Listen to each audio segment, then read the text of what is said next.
Welcome to Leveraging Leadership. This is the podcast where we unpack the art of business leadership.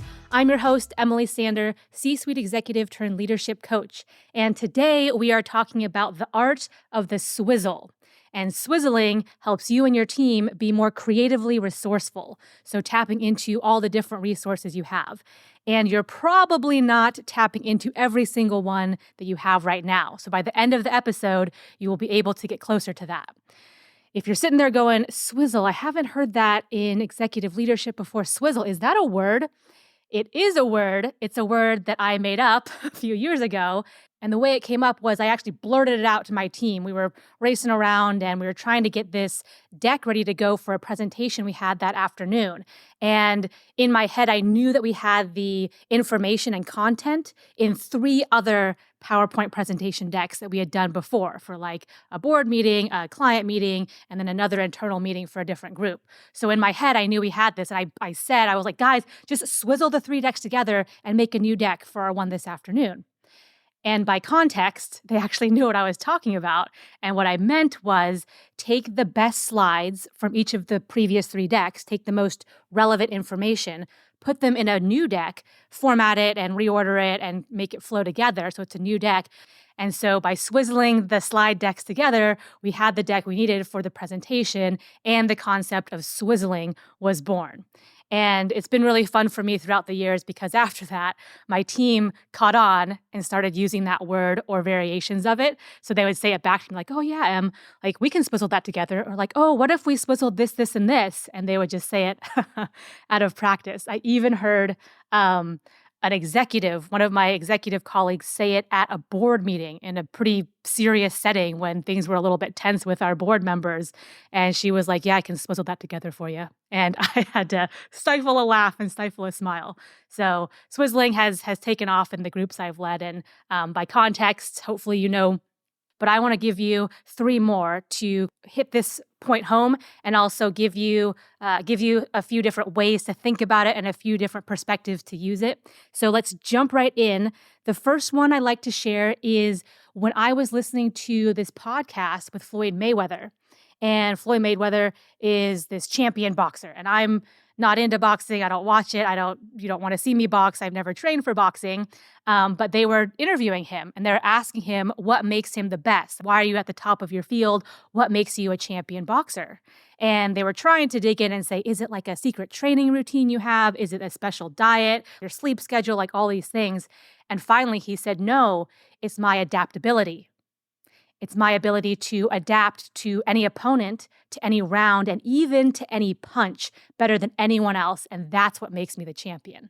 And I was listening to that and I was driving and I stopped in my track. I didn't stop the actual car, but I stopped in my mental tracks and a light bulb went off. And I said, oh my gosh, I don't know anything about boxing, but I can definitely lift and shift that adaptability concept into my world of business and leadership. And thinking through, okay, am I adapting to big things like market changes or industry shifts? Am I adapting to medium or small things like this week's team meeting versus next week's team meeting might be slightly different? Or even, I'm talking to this person and trying to deliver information in a way that they are going to receive it best. And then next hour, I'm going to flip over here and talk to the second person who I know likes information delivered a little bit differently. So can I adapt or adjust my approach to be more effective? So that's one great way to take something that I do and you do every day, which is listen to podcasts, and say, okay, how can I swizzle a boxing concept into a business concept? Another thing you can swizzle is the type of leader you want to be. So if you look at leaders that you respect and admire, or even bosses that you've actually worked with, and say, okay, what traits or attributes from them made them really good? What made me enjoy working with that person or help me learn something or grow as a leader myself? And so if I look at all of my bosses I've had, there's certainly some where I think we all have had the ones where it's like, ooh, that's a how-to of what not to do. So we'll just ignore that one. But hopefully you have at least one or a few where you go, okay, no, I really want to think about what made them great. And for me, I remember a specific boss who was an entrepreneur, a real young guy, super driven, always at 110%. He was at an 11 or 12 on a scale of 1 to 10 all the time. And the word that comes up when I think of him is relentless. He was relentless in all of the negative connotations and all of the positive connotations of that word. He was exacting and had high standards for himself and everyone around him. And he would not respond well if you weren't at that same level of energy and same level of drive and hustle as he was. So that could be a little bit grating and tiring for people if they just were not in the mood for it. Conversely, if you were trying to solve a problem and you needed someone to go all in and help you solve that problem, he would focus in and he would have nothing else to do but help you solve that problem 100%. And he would be relentless towards that. So for me, when I look at my leadership, I don't think I need or want to be, really relentless and jarring and sometimes scary to people all the time. That's just not my style or not what's needed. However, there are certain points where I can see this as a big deal to my team member. It's not necessarily a big deal to me, but this is a really big deal to them. And so I am going to be relentless about focusing my energy and helping them solve the problem, whether it's soundboarding or coming up with different options or suggesting different things or asking open-ended questions. I can be relentless about that. And in the same way, I can tap into the spirit of this previous boss I had when there is a time that the team needs to take it up a notch and we need to all step up. Hey, we've got this project for the next 6 days. Everyone needs to buckle up and dial it in, and we need to go, go, go. So tapping it in where needed or where appropriate is good for me to swizzle into my leadership. So I discard what doesn't work and I take in what does and I make it all of my own. Another boss example is something small. So I had a boss very early in my career, and I was a contractor at this company. And all the contractors sat together, and our boss sat pretty far away from us. It was a few minutes walk to get to us. And every morning, she would come in and with a smile on her face, say good morning and greet everyone by name. She would walk around and greet everyone by name. And there were about 12 people. And most people would say like, oh, good, I'm doing good. How are you? Good. Okay. Have a nice day. Da, da, da. Some people might share a little something that was going on with them that morning or that week. And she would sit there and have a nice, pleasant exchange. And it didn't take very long. It took longer than not doing it at all, but it didn't take very long, but it meant a lot. And I remember it. And it just set the tone for the day and let people know that she was thinking about them, and she acknowledged that we were there, even though we were far away from her physically. And when I got my team and had a very similar setup where my team was sitting over around a corner in a different area, and my desk was on the opposite side of the building, I would go and I would say good morning to everyone, and I would walk around and say good morning. And I had inherited this team. And at first I was getting kind of like side-eye looks like, what is she doing? And then people were like, is she going to do that every day? Like say hello to us every day? And I kept doing it and doing it. And then, a long time later, I forgot to do it one morning. I think I was late for a meeting and had to rush right into a call. And like 3 people slacked me and said like, are you okay? Like we know you're in the office, but we didn't get our good morning walkabout. And so they missed it.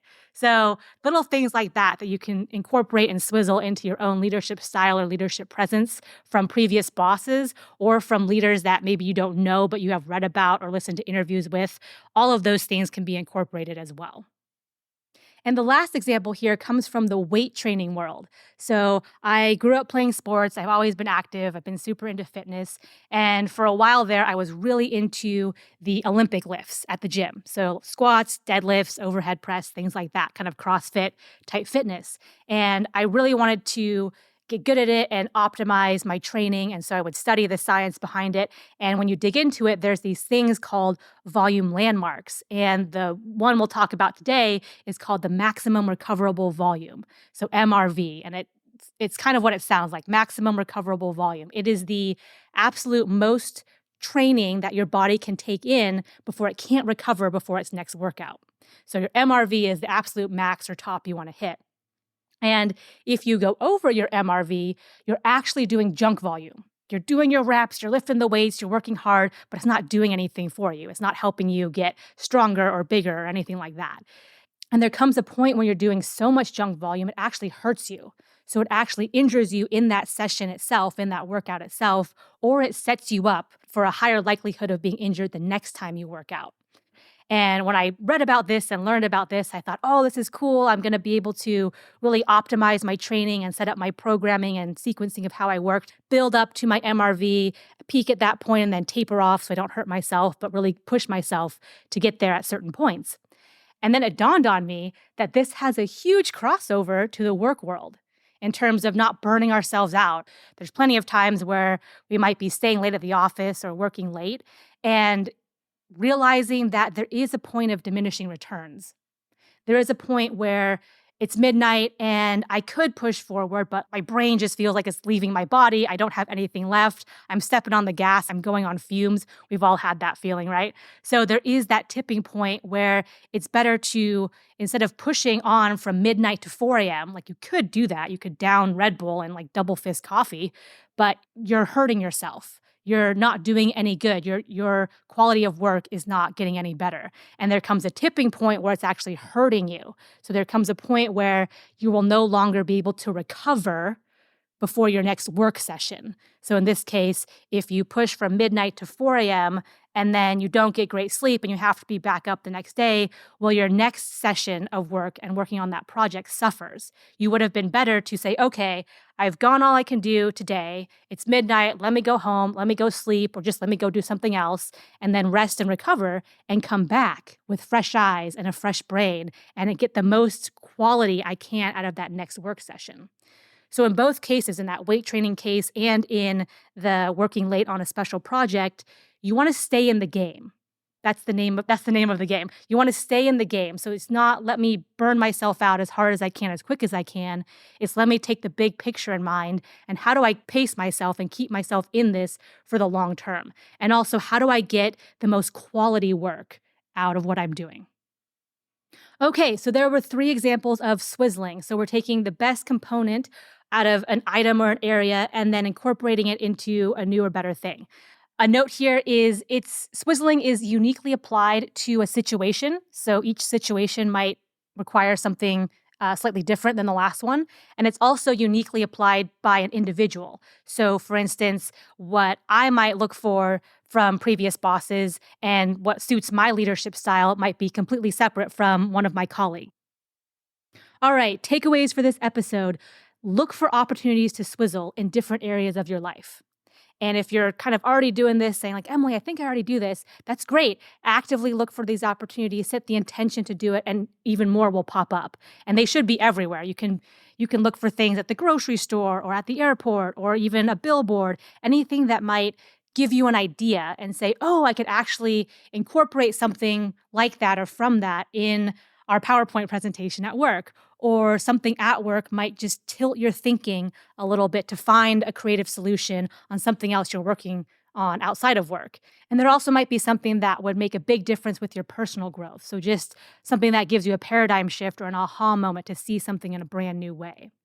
And also don't forget the knowledge and perspective from your team, from within your team. So if you're sitting there saying, okay, well, I listen to these podcasts and do these hobbies and have this background and experience, I can swizzle all those, that's great. If you've got 7 or 8 people on your team, they've got their podcasts or their books or their hobbies or whatever they've been through to bring to the table as well.